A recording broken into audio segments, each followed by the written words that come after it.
E terceiro, verso 11 e verso 15, Jesus diz assim: eu sou o bom pastor dá vida pelas ovelhas.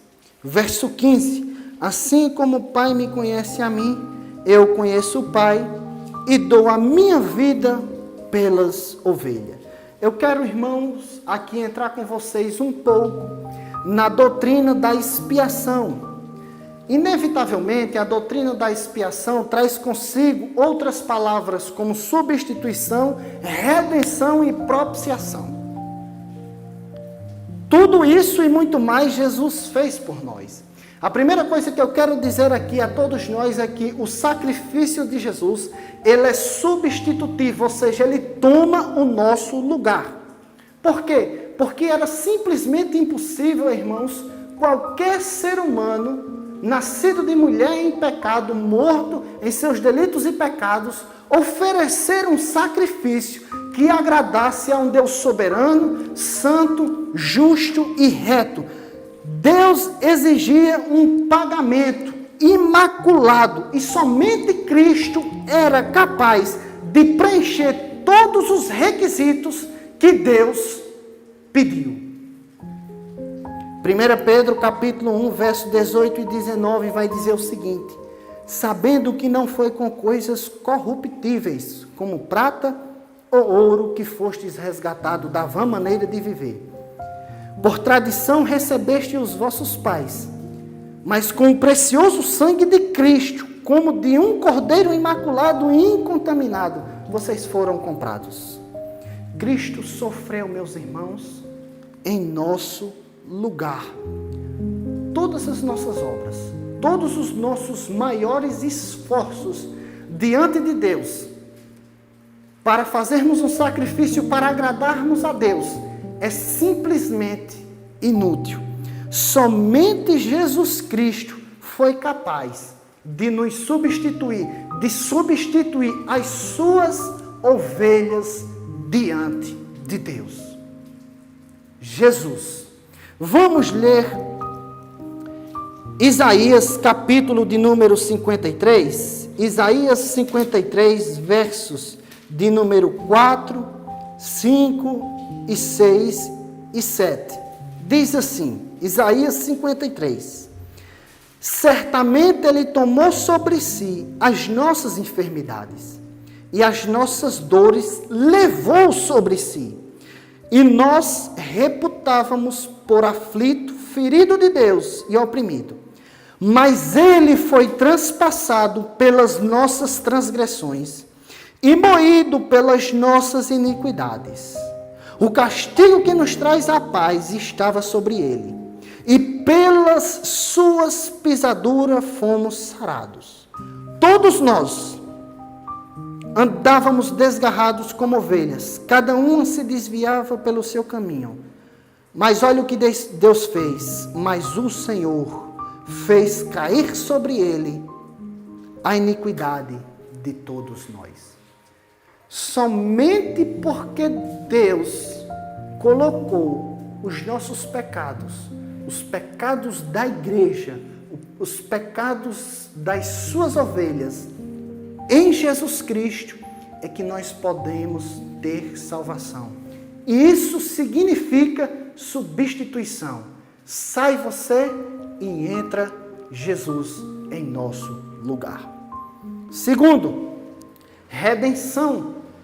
Em Marcos capítulo de número 10, verso 45, diz o seguinte: Filho do homem também não veio para ser servido, mas para servir e dar a vida em resgate de muitos. Meus irmãos, a palavra aqui no grego é litron, que significa pagar um preço por resgate. Essa palavra, ela era muito usada nas ágoras, ou seja, nas praças ali de Israel, tomadas pelo Império Romano. E o que é que acontecia ali? As pessoas levavam seus escravos para as praças, para ali venderem os seus escravos. E quando alguém chegava para comprar um escravo, ele pagava o preço pelaquele escravo, para libertar aquele escravo. É justamente isso que Jesus Cristo fez por nós. Nós éramos escravos do pecado. E Jesus Cristo pagou o preço para que as suas ovelhas pudessem ser libertas, livres do pecado. É isso o que significa dizer redenção. É pagar o preço. Terceiro, propiciação. A palavra no grego é hilasmos. Significa dizer aplacar a ira de alguém que foi ofendido, ou apaziguar alguém que estava extremamente irritado. Na nossa relação com Deus, irmãos, nós ferimos a Deus com o nosso pecado. Nós ferimos a santidade de Deus com o nosso pecado. É por isso que era necessário alguém fazer um sacrifício para que pudesse apaziguar a ira de Deus. E todos os sacrifícios humanos eram incapazes de apaziguar a ira de Deus. Somente Jesus Cristo fez propiciação para apaziguar a ira de Deus. Somente Jesus foi capaz de fazer uma propiciação para aplacar a ira de Deus. Então, meus irmãos, eu quero aqui trazer uma aplicação bem vívida para nós. Quando Deus olhava para nós, que estavam mortos nos nossos delitos e pecados, Deus cerrava os seus punhos. As veias de Deus começavam a engrossar e a aparentar nos braços, no pescoço, na testa. A pupila do olho de Deus começava a dilatar e ele começava a soltar fumaça pela boca e pelos narizes, de tão irado que ele estava conosco. Mas quando Jesus morre na cruz pelas suas ovelhas, a ira de Deus, ela é aplacada. Deus é acalmado e assim nós podemos reconciliar com Deus. Jesus Cristo fez isso por nós. Acalmou a Deus, apaziguou a Deus para reconciliarmos com Ele mesmo. Deus estava em Cristo Jesus, reconciliando o mundo consigo mesmo, disse o apóstolo Paulo.